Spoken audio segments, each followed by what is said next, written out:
चलो, हम मनसबदार की बात कर रहे हैं और जागीरदार की बात कर रहे हैं। तो उसमें जो दूसरा सेंटेंस होगा उसको आप लिख सकते हैं कि, या थर्ड सेंटेंस आप कर सकते हैं कि often mansabdar had to serve outside their jagir से, their for the revenue from the jagir से was collected by their servant से। अब क्या हो गया, whenever the mansabdars were out from their area, from their jagir, then they had to give the provide the powers to their servants to collect the revenue, to collect the taxes। अब क्या लिखेंगे आप, जागीर और मनसबदार में लिख देंगे। ये क्या हो गया, रिलेशन से हो गया। अच्छा, अब next question, question number 5, what was the role of the zamindar in Mughal administration. अब जमींदार का क्या रोल था कहता है मुगल एडमिनिस्ट्रेशन में। अब हमने कहा कि जमींदार क्या थे, they were the powerful personalities, they have capture the large land areas, owner of the large land areas and collecting the taxes. अच्छा, अब यहाँ पर the main responsibility of the zamindar in the Mughal administration was to collect taxes from peasants and submit the same to the central government से revenue department है। It means जो जमींदार होते थे अपने जो एरिया था उससे टैक्स कलेक्ट करते थे और उसे कहाँ सबमिट करते थे, जो राजा का फंडिंग एरिया होता था रेवेन्यू डिपार्टमेंट के पास। नेक्स्ट कह सकते हैं कि जमींदार से were intermediaries whether they were local headman of village और पावरफुल चीफ्टेंस है। अब जमींदार क्या थे, एक मीडिएटर के तौर पर काम करते थे, जहाँ एक पीजेंट्स और एक रूलर के बीच में, क्योंकि उनसे टैक्स लेना था, वहाँ उनको टैक्स देना था। ये क्या लिख सकते हैं आप, जमींदार के बारे में लिख सकते हैं। मुगल एडमिनिस्ट्रेशन का एक इम्पोर्टेंट पार्ट था जमींदार system. Question number 6, how were the debates with religious scholars important in the formation of Akbar's idea on governance. अब क्या हो गया, तो अकबर का जो आइडिया ऑफ गवर्नेंस था उसका रिलीजियस इम्पोर्टेंस क्या था कहते हैं। अब यहाँ पर हमने एक सुलह कुल पढ़ा था, उस पर हमें डिस्कस करना पड़ेगा। चलो, अब यहाँ पर हम कह सकते हैं कि bigotry of religious scholars as the latter emphasized on rituals and dogmatic practices. अच्छा, तो अकबर जो क्या था उसमें अपने टाइम में उसके जो कट्टर देखा कि लोग क्या हो जा रहे हैं, अपने अपने धर्म के प्रति बहुत सारे कट्टर हैं। वहाँ पर हमने डोगमा और बाइगॉड्स पढ़े थे। उसने कहा कि कोई उनकी बात पर इंटरफेयर न करे, कोई उनकी सीधी सुननी है, उन पर कोई आर्गुमेंट नहीं करना है।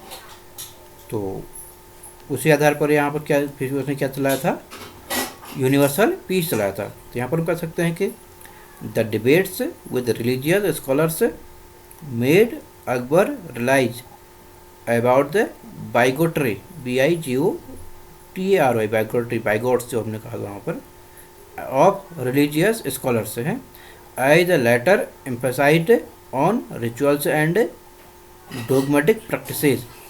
तो उसने क्या किया, किस पर जोर दिया, जो लेटर एम्फसाइड मीन जोर देना, रिचुअल्स एंड डोगमेटिक प्रैक्टिसेस कहा गया है। तो नेक्स्ट कहता है कि Akbar also relied that their teachings created divisions and disharmony amongst his subjects.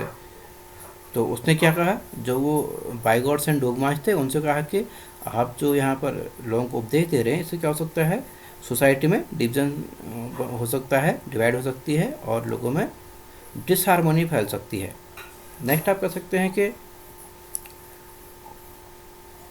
जो Akbar decided to work out new policy of the governance in consultation with his trusted friends and counsellors Abul Fazl. तो अकबर ने क्या करना शुरू कर दिया, एक जो गवर्नेंस एक नई पॉलिसी इसने अप्लाई कर दी थी अपने कुछ जो नियरेस्ट फ्रेंड्स हैं उनको विश्वास में लेते हुए, और अपने जो अबुल फजल थे जिनने आईन अकबरी और अकबरनामा लिखा था उनको विश्वास में लेते हुए।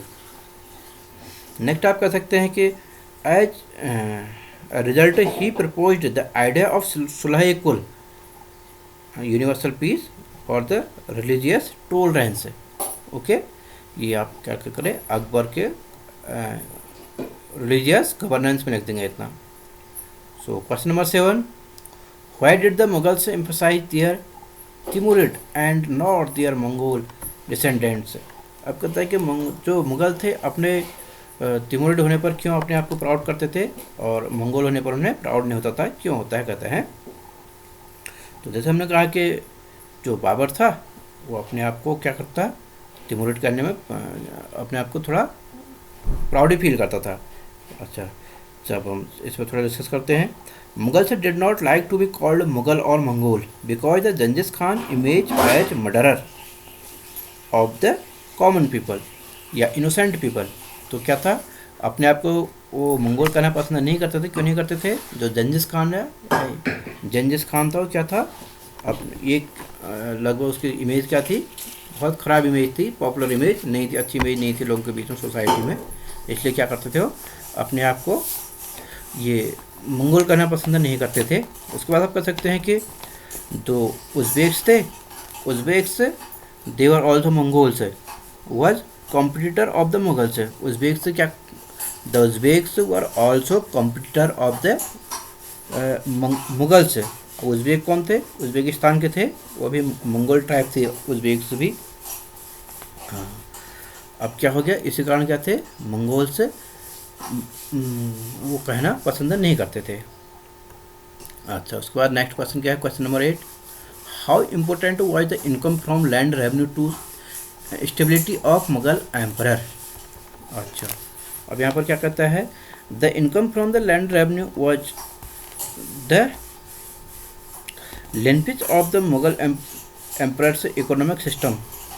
अब यहाँ पर क्वेश्चन फिर से देख रहे हैं हम, how important was the income from land revenue to the stability of Mughals empire. अच्छा, जो लैंड रेवेन्यू यहाँ पर कलेक्ट किया जाता था उसका कितना इम्पोर्टेंस था, तो उसके स्टेबिलिटी प्रोवाइड करने में। अच्छा, तो वो क्या करते थे, लगभग जो उन्हें इनकम वहाँ टैक्स कलेक्ट करते थे अपने मुगल एम्पायर को इस्टेब्लिश करने के लिए, वो उनका क्या था, इकोनॉमिक ग्रोथ उसने किया था, ये हम कह सकते हैं।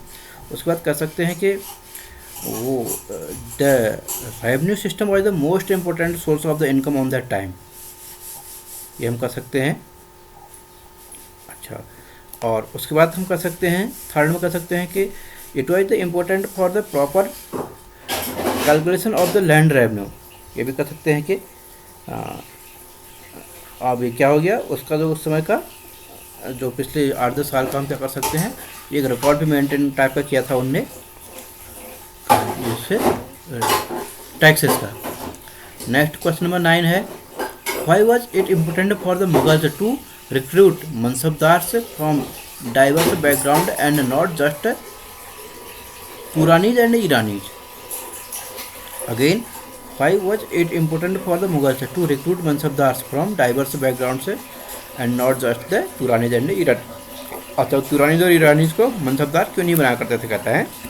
अच्छा, इसमें कहा गया है कि तुरानीज और ईरानीज को नहीं जाते, नहीं, क्यों, उनको क्या मानते हो, उनको आपस में रेबल मानते थे। Turanis and Iranis were also known as the rebels, REBELS, rebels of the Mughals.